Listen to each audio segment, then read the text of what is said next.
तो हम लोग बात कर रहे थे डर्मिस के बारे में।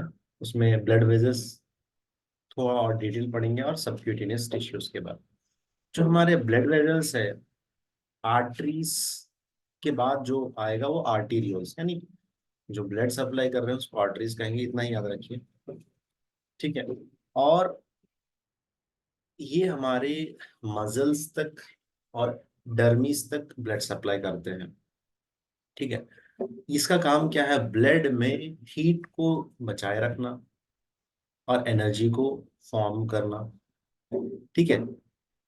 जब कभी हमारे अतराफ में सर्दी बढ़ जाती है, सर्दी बढ़ जाती है तो हमारी बॉडी को हीट की जरूरत है, गर्मी की जरूरत है। तो ऐसे मौके पे क्या होता है, वो ब्लड वेजल्स जो है थोड़े फैल जाते हैं। फैल के ज्यादा ब्लड स्किन के टिश्यू तक पहुंचेगा ताकि बॉडी गर्म रह सके। ठीक है। तो ये बहुत ज्यादा जरूरी है विंटर सीजन में। वैसो डायलिएशन बोलते हैं। वैसो माने वेजल्स, डायलेशन के माने फैलना, वेजल्स का फैलना। ठीक है। और एक है वैसो कंस्ट्रिक्शन। जैसा कि आप सर्दी के दिनों में देखिए, अब इतना गर्मी के दिनों में देखिए, अब आपको सर्दी की जरूरत है, ज्यादा हीट की जरूरत नहीं है बॉडी में। आपको ठंड की जरूरत है, फैन की जरूरत है, कूलर की जरूरत है, एसी की जरूरत है। तो ऐसे मौके पे बॉडी क्या करेगी, ज्यादा ब्लड सप्लाई स्किन के लेवल तक नहीं करेगी ताकि बॉडी ऑलरेडी हीट है। तो हीट एनवायरनमेंट की हीट, बॉडी की हीट क्या हो रही, एनवायरनमेंट की हीट से बॉडी की हीट बढ़ जा रही है। बढ़ाना नहीं है, हमें कम करना है, नॉर्मल में रखना है। तो ऐसे मौके पे ब्लड को कम पहुंचाना है। तो ब्लड वेजल्स क्या होंगे, कंस्ट्रिक्ट हो जाएंगे, करीब आ जाएंगे ताकि कम से कम ब्लड पहुंच सके। ठीक है। ये दो चीजें आपको याद रखनी। तो ऐसे मौके पे सब चीजें क्या होती, आ, ऐसे मौके पे क्या होता, कोई लोग बहुत सारे लोग कई महीनों से बेड पे लेटे हुए हैं और उनको क्या हो जाता है, अल्सर हो जाता है। क्योंकि ब्लड वेजल्स पर प्रेशर गिर के ब्लड वेजल्स जो हो गए डैमेज हो जाते हैं, वहां पे क्या हो, अल्सर पैदा होता है। ठीक है। ताकि क्योंकि ब्लड वेजल्स सप्लाई नहीं कर रही ऑक्सीजन और ऑक्सीजन और ऑक्सीजन और न्यूट्रिशंस। ठीक है। ऑक्सीजन और न्यूट्रिशन दोनों भी सप्लाई नहीं हो रही, इसकी वजह से क्या है, वहां पे अल्सर पैदा होता है। तो इस वजह से वहां पे स्किन डेड हो गया। डेड होने के बाद आपको अल्सर होने लगा। ठीक है। अब हम बात करेंगे सब क्यूटेनियस टिश्यू। अब देखिए, एपिडर्मिस हो गया, डर्मिस हो गया, नीचे सब क्यूटेनियस। यहाँ पर एडिपोस टिश्यू होता है, फैट टिश्यू होता है, ताकि बॉडी को क्वेश्चन मिल सके, बॉडी को फ्रिक्शन से बचा सके, डैमेज होने से बचा सके, जब गिर जाए, जब मार लग जाए इस मौके पर।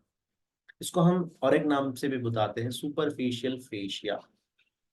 ये बहुत इंपॉर्टेंट है एक्यूपंक्चर के हिसाब से भी। क्योंकि हम जब नीडल लगाते हैं, नीडल लगाने के बाद अगर नीडल सबक्यूटेनियस टिश्यू तक जाएगी तो वो फेशिया को एक्टिवेट करेंगे। फेशिया हमारा क्या है, जाली है, जो व्हाइट कलर का गोश्त के ऊपर आता है, उसको हम फेशिया कहते हैं। तो फेशिया हमेशा मूवमेंट करते रहता है, आगे पीछे ऊपर नीचे, डांस भी करता है। जैसा आपका मसल मूवमेंट है, उसका भी मूवमेंट होता है। तो ये होल्ड करके है मसल को। जैसा मसल मूव करेगा ये थोड़ा मूव करेगा, फिर अपनी जगह पे लाएगा, फिर मूव करेगा, फिर अपनी जगह पे लाएगा। ठीक है। तो ये बहुत इंपॉर्टेंट है बॉडी के लिए। अब ये बना हुआ है किससे, एरियोलार कनेक्टिव टिश्यू और एडिपोस टिश्यू से बना हुआ है। ठीक है। और इसके अंदर कोलेजन भी है, इलास्टिक फाइबर्स भी है, और इसमें फ्लूइड भी है, बहुत इंपॉर्टेंट है। ठीक है। जो भी ब्लड सेल्स, ब्लड में या फिर स्किन के अंदर से कोई पैथोजन आ जाए तो यहीं पर उनकी लड़ाई होती, हमारे डब्ल्यूबीसी की, और उन पैथोजन की लड़ाई भी यहीं पर भी होती। ठीक है। और अगर कोई डेड टिश्यू बन जाए, कोई मर जाए, तो उस मौके पे क्या होता है, हमारा सेल क्या करेगा, हिस्टामिन प्रोड्यूस करेगा, ल्यूकोट्रीन्स प्रोड्यूस करेगा, और केमिकल्स, ये केमिकल्स के नाम है, जिससे क्या होगा, वो डेड बॉडी को वहां से क्या करना है, निकालना है, वो डैमेज होने से बचाना है। अगर वो डेड बॉडी वहीं पर रहेगी सेल की, तो दूसरे सेल्स को डैमेज करेगी। तो लिहाजा अब क्या करना है, उसको केमिकल निकाल के उसको वहीं पे खत्म करना है। तो ऐसे मौके पर हमारी बॉडी हिस्टामिन, लिकोट्रिन और दूसरे केमिकल्स को रिलीज करती है।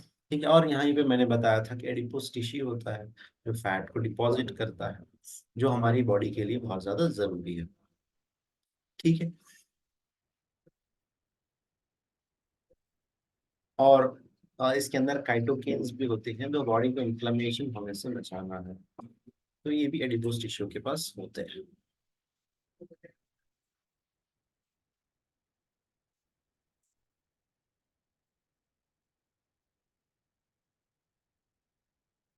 ये चीजें हमारे लिए जरूरी है। Adipose tissue, Ellora connective tissue में देखते हैं स्किन पे। सबक्यूटेनियस में दो चीजें हैं, areolar connective tissue, adipose tissue. Areolar connective tissue क्या करता है, स्किन को और मसल्स को बनाए रखता है, और वहाँ पे डब्ल्यूबीसी होते हैं। ठीक है, और अगर सेल डैमेज हो जाए तो उसको हिस्टामिन, ल्यूकेट्रिन और अदर केमिकल से डैमेज किया जाता है, और सूजन आने के लिए केमिकल्स भी वहाँ पे मौजूद होते हैं। एडिपोस टिश्यू फैट के लिए बहुत ज्यादा जरूरी है, फैट बर्न करेगा तो एनर्जी प्रोड्यूस होगा, और क्वेश्चन के लिए ऐसा प्रोड्यूस करेगा। और इंसुलिन कोल्ड, जो ज्यादा लोग, ज्यादा क्वेश्चन, ज्यादा फैट होता है, ज्यादा मोटे होते हैं, उनको सर्दी कम लगती है, गर्मी से ज्यादा। अगर भूख भी कम लगती है ऐसे लोगों को, और इंसुलिन के लिए कंट्रीब्यूट करता है, और डब्ल्यूबीसी को एक्टिवेट करने के लिए भी जरूरी है एडिपोस टिश्यू। तो जो लोग बोलते हैं फैट की चीज़ें नहीं खाना है, तो वो तो गलत है। बॉडी को रिक्वायर्ड अमाउंट फैट की ज़रूरत है, जो ये पूरे फंक्शंस को पूरा करने के लिए ज़रूरी है। ठीक है, अब यहाँ पर एक चीज़ देखना है कि इंजेक्शन जो दी जाती है, तीन तरह की इंजेक्शन दी जाती है। एक आपके सबक्यूटिनियस दी जाती है, एक मसल में दी जाती है, और एक आपके आर्टरीज वेन्स में दी जाती है। सबक्यूटिनियस जो दी जाती है, सबक्यूटिनियस इंजेक्शन कहते हैं। मसल में इंजेक्शन जो दी जाती है उसको आईएम कहते हैं, इंट्रामस्कुलर।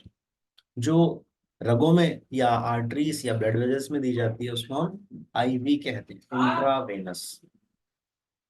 सबक्यूटेनियस इंजेक्शन और आईएम इंजेक्शन या आईवी इंजेक्शन, तो तीन तरह के इंजेक्शन है।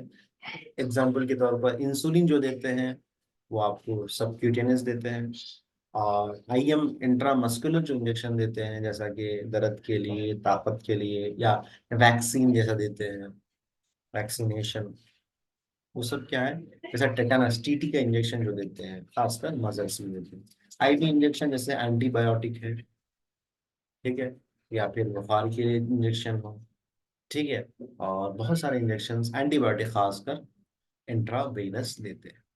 ठीक है, तो ये सब चीजें हमें मालूम होना जरूरी है। तो ये सब चीजें थी स्किन के बारे में। तो स्किन का चैप्टर हमने कंप्लीट किया। नेक्स्ट चैप्टर है हमारा स्केलेटल सिस्टम। तो नेक्स्ट क्लास में आप पढ़ेंगे। कुछ भी डाउट है तो आप पूछ सकते हैं।